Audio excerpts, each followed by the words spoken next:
Holy shit, it's me! Oh, what's up, everybody? I hope you guys are having a good week. Oh, man. I haven't done a video in a while, and there's a good reason. It's because I came off my hometown, and I took a beer load from Williamsburg, Virginia, out there at Anheuser-Busch to Columbus, Ohio. Or no, excuse me. I took a load from Smithfield, Virginia to Windsor, Kentucky, or Grayson, Kentucky, excuse me. Then took another load from somewhere around Grayson to Food Lion over in Disputanta, Virginia. Then I went and took a load of beer from Williamsburg to Columbus, Ohio. Had 2 stops in Columbus. And that's when this week started. Well, the Food Lion load is when the week started to go to shit. The Food Lion people kept me at their facility for 9.5 hours. We misplaced your paperwork, so we're just now unloading you. Anyway, so then I went to Williamsburg, picked up a load of beer, which is heavier as hell. And this story is why I will never take another beer load again.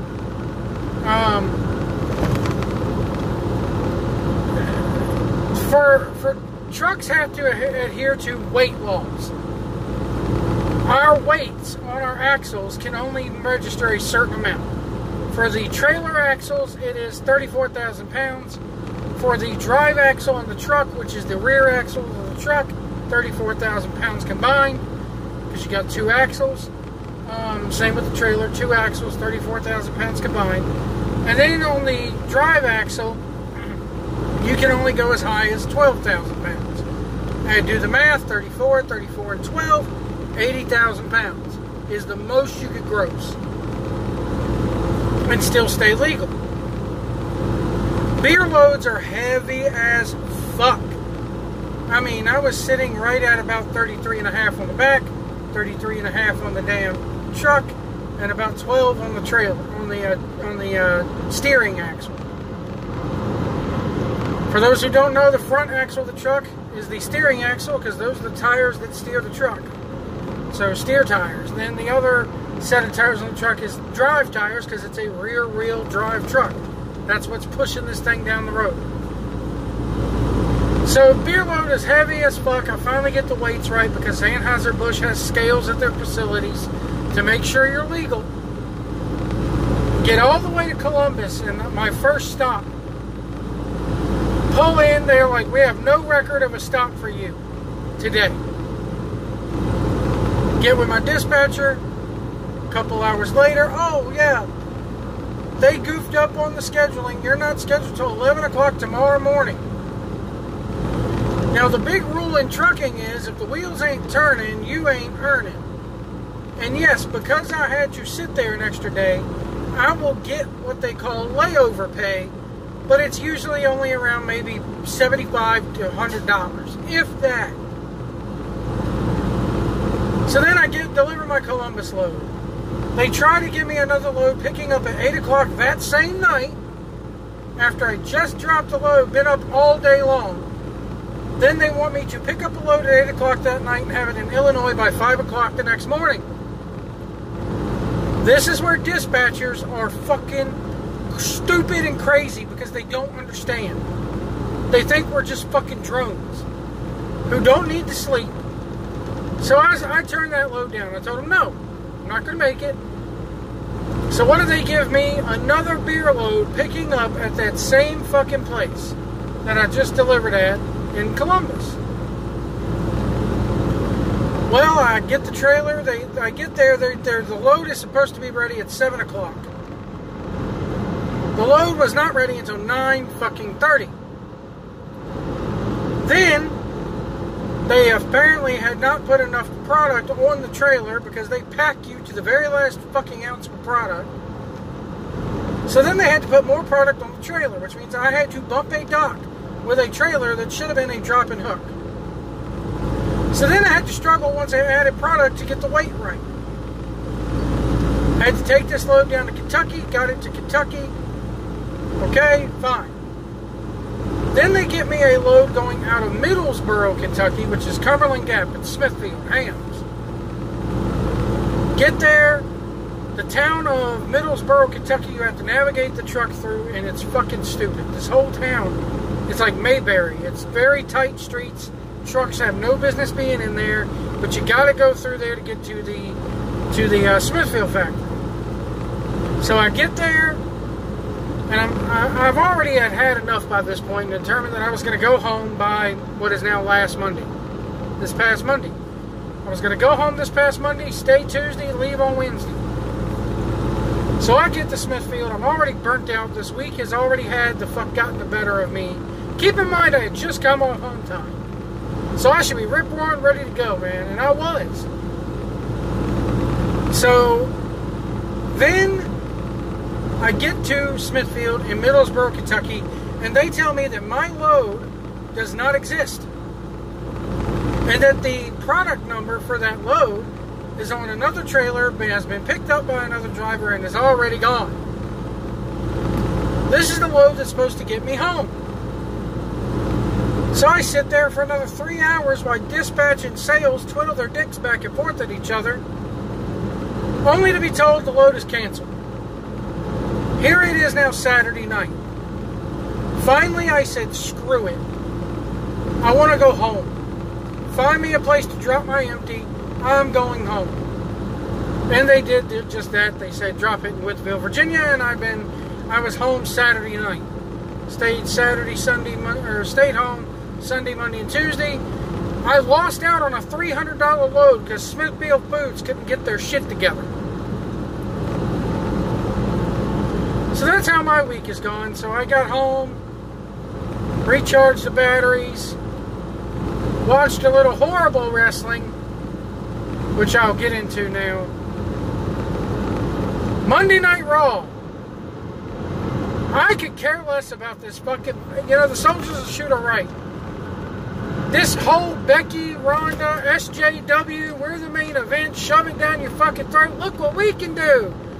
We're the WWE. We can be cool and hip like everybody else. Give me a break. I'm sick of it. I like the Becky Lynch man character. I've liked what she's done. But since the Royal Rumble, they have flat out fucking killed whatever momentum she's had. They really did. They killed whatever momentum she had. Should have been Ronda versus Becky, one-on-one. Becky should have be making Ronda tap out. Why? Because the Goldberg bullshit streaks don't work to me. I don't like streaks. Except for The Undertaker's, no streak has ever worked in wrestling. Because the payoff usually doesn't work good. But they had a chance to have one of the biggest streaks in wrestling have a damn good payoff. And they didn't fucking do it. They didn't do it. Dude, are you gonna let me the fuck over? Thank you. Guys, if you see us flashing, if we're in the left-hand lane, big rigs are really not supposed to travel in the left-hand lane unless otherwise noted. So if you see a big rig in the left-hand lane and he has a signal on like I just did to get over, let us over and flash your lights at us saying it's okay. Uh-oh, what's going on here? Hold on, guys. Is that coming the opposite way? Yeah, okay. Sorry, you're gonna see flashing lights go by here in just a second. There they go. They got the paddy wagon out. Scoop it up with the spatula. Anyway. I don't care no more, man. They had it spoon-fed. Us fans. Spoon-fed them money. We literally, what's that meme of Fry from Futurama? Take my money. That's what we said, WWE, take our money. And Vince said, goddamn, pal. I don't like what I'm selling you, even though you really want to buy it. I don't like it. So we're going to give you the, it's like, okay, They're going to give you all 4 Ninja Turtles in a pack, but they don't like what they're selling you, so they're going to give you the rat catcher free. We're going to throw in the rat catcher along with it and call it jumbo sized. It's like the jar of shampoo, 25% more free. Well, then it's really not 25% more, really, is it? I mean, do we really know how much you were really willing to give us in the first place? In this case, we did. We were going to fucking buy it, but you're chucking us that 25% more, and now the 25% more doesn't fit on the fucking shelf, so now we're stuck with it. We're fucking stuck with it. We're stuck with something we didn't ask for. We're stuck with something we don't want.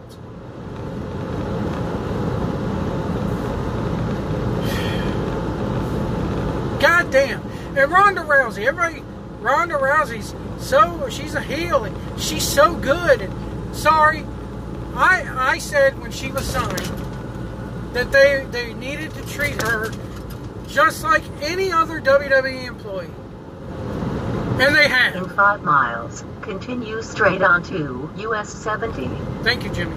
Anyway, she's been she's training just like them. She's in promos. She's on Raw just about every week.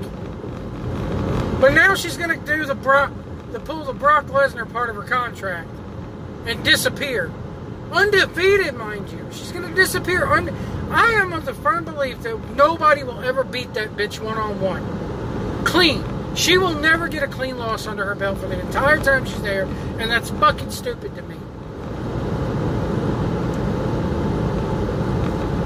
Slow-moving farm equipment the next 3 months. Okay. I'm sorry. She needs to get a pin. She needs a loss. She's already ran through the entire fucking roster. And then on SmackDown, they have Charlotte win the belt. You know why she's there? They're winning that title because, okay, here's the deal. They're not combining the belts. Ronda's going to leave. Becky's going to pin Charlotte, win the Raw Women's title, show up on Raw, and have a whole slew of new people to work with. And it's going to be good. Charlotte, however, because they're so scared that if Becky pins Charlotte and Ronda goes away, that Charlotte's going to be so fucking goddamn buried by it, which she won't be, because they would shove her down our fucking throats anyway, because Vince has a hard-on for her, that we just gotta have her come out and go, yeah, I got beat, but I still got this. Woo! That's the whole reason she got the thing. They're not combining titles. They're not combining belts. If they do, it'll be at SummerSlam. And my friend Robert today goes, well, man, brother, they got the SmackDown, or they got the women's tag titles. I said, dude, nobody gives a shit about those belts. They've been there for, 2 months? Nobody gives a shit about them. They're dead and buried already. They're more buried than the fucking U.S. and Intercontinental titles are. Nobody gives a shit about those tag belts. Kofi Kingston. Let's get on the Kofi Kingston thing. AC does not like what they're doing with Kofi Kingston. And I gotta be honest here, man. I'm mixed feelings about it. They're setting up a Kofi or New Day. The New Day's breaking up, folks. They're setting up either a Kofi heel turn, an Xavier heel turn, a Big E heel turn, or an Xavier Big E heel turn. Somebody's turning heel. In 2 miles, continue straight on to US 70. Thank you, Jimmy. Anyway, so and based off of what they've done, here's how I see this going down, and this is how I would book it. He said, you're going to WrestleMania. Vince never said he's facing Daniel Bryan at WrestleMania. He's just said, you're going to WrestleMania. And I loved the Vince McMahon deal of, want to quit? Want to quit? Go ahead, quit. I love that. Anyway, Vince McMahon comes out, or Kofi, the beginning of WrestleMania, the pyro and ballyhoo hits, and Kofi Kingston comes out. And fans are going to sit there and think, oh my God, they're kicking off the show with the match that should be main eventing, that should be going on last. In 1 mile, Continue straight on to US 70. Thank you, Jimmy. Anyway, she's going to speak again here in a minute. Anyway, you have Kofi come down. He's ready.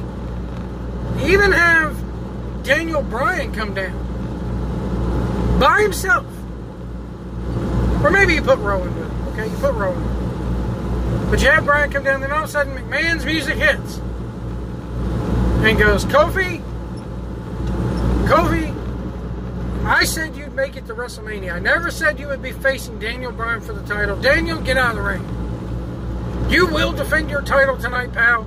But that's going to be decided tonight at WrestleMania.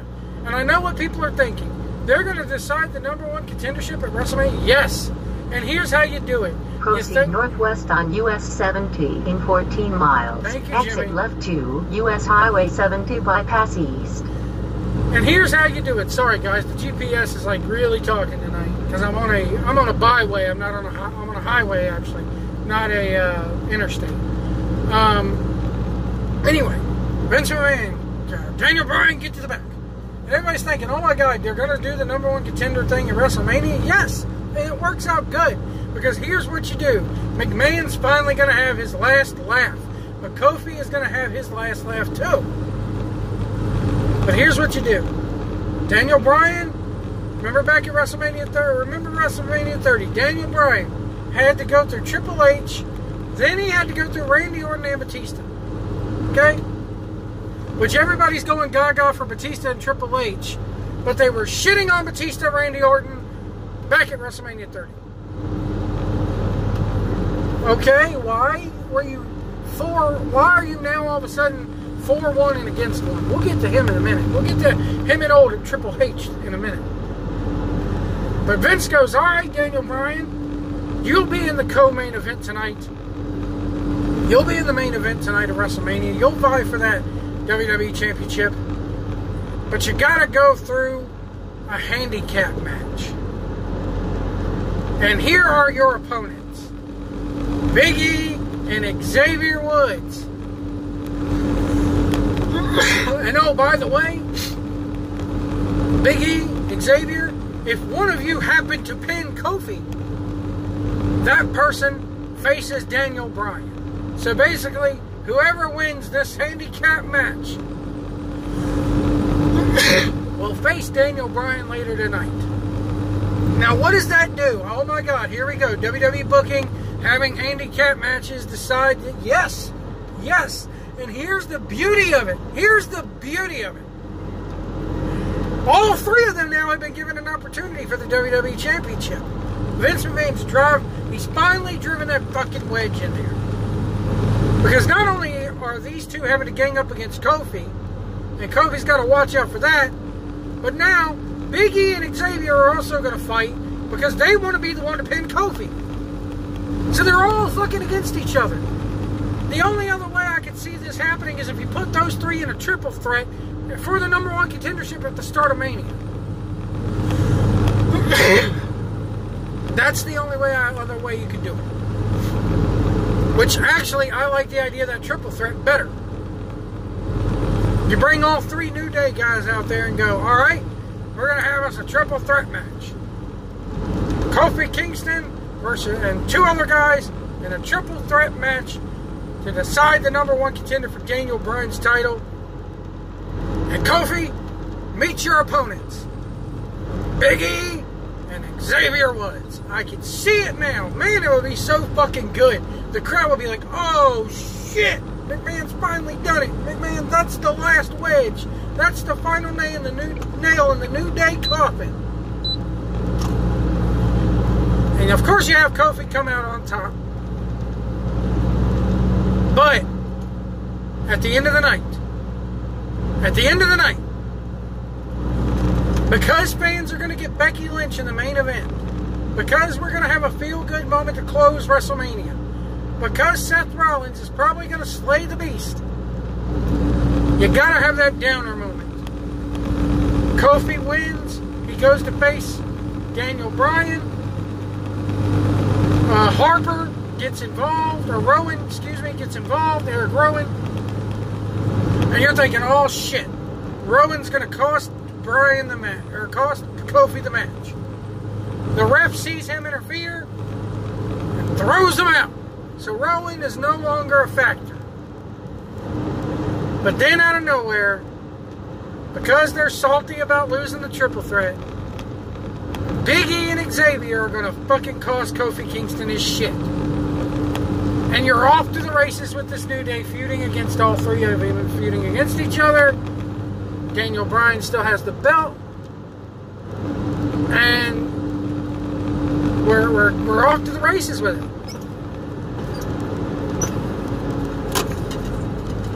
Sorry guys, having to come to a sudden stop here. That traffic light didn't stay yellow for very long. Anyway. So, that's the New Day breakup. That I've been saying that is going to happen for ever since this Kofi shit started. The Triple H Batista thing. Triple H actually referencing a meme that got created on the internet with the I'll tell you what I want, what I really, really want. I like that. Him not being able to get the shit out of his pocket was stupid. Buy a bigger fucking jacket, you juiced up moron.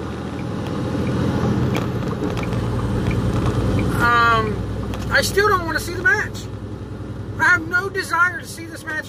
What good does it do? I got into a fight with somebody on Twitter, and somebody actually had the nerve to say that this match, Triple H versus Batista, Triple H's career on the line, like it means anything. Which they basically just told you Triple H is going to win.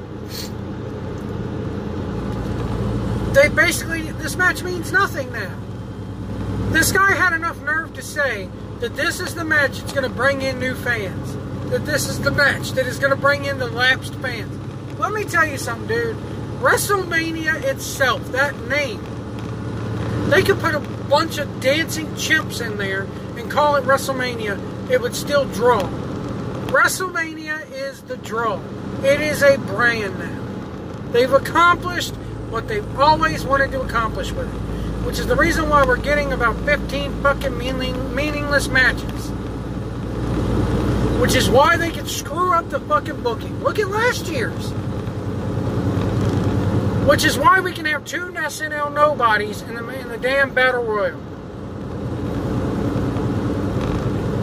So, don't give me this shit of Batista versus Triple H is going to bring in new fans. But you shat on Batista versus Randy Orton at WrestleMania 30 for the title.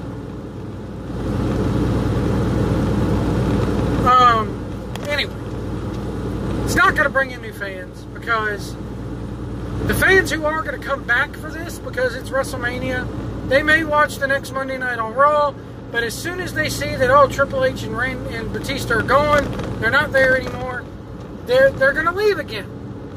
Or the lapsed fan comes back, sees Triple H and Batista, and goes, oh my God, they're still relying on those 2 dinosaurs, and they stop watching again. Or the third option is, doesn't fucking have an impact at all. It doesn't matter. Does this match further any relevant storylines in the company? No. Does it put over anybody new? No. Does it put over anybody on the main roster? No. Triple H is a part-timer now, guys. It's I just like competing at WrestleMania. That's what it is. And you won't convince me of anything different.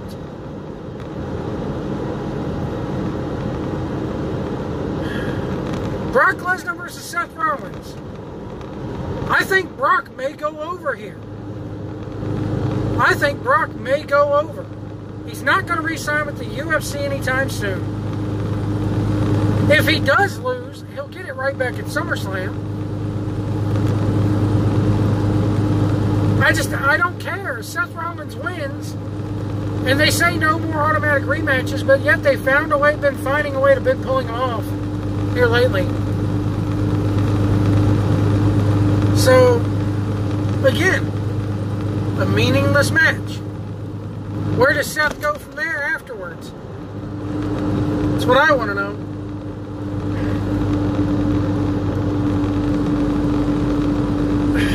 The damn tag titles have no match. Neither set of tag titles have one. The women's tag titles have something, but who gives a fuck who wins that? Goddamn 8 hours, starting at 5 o'clock, where they show you a couple matches and all the video packages that they're going to re-air on the pay-per-view. I'm glad I'm not coming home for it. I'm not coming home for it at all. I'm going to be watching it out in fucking Paducah.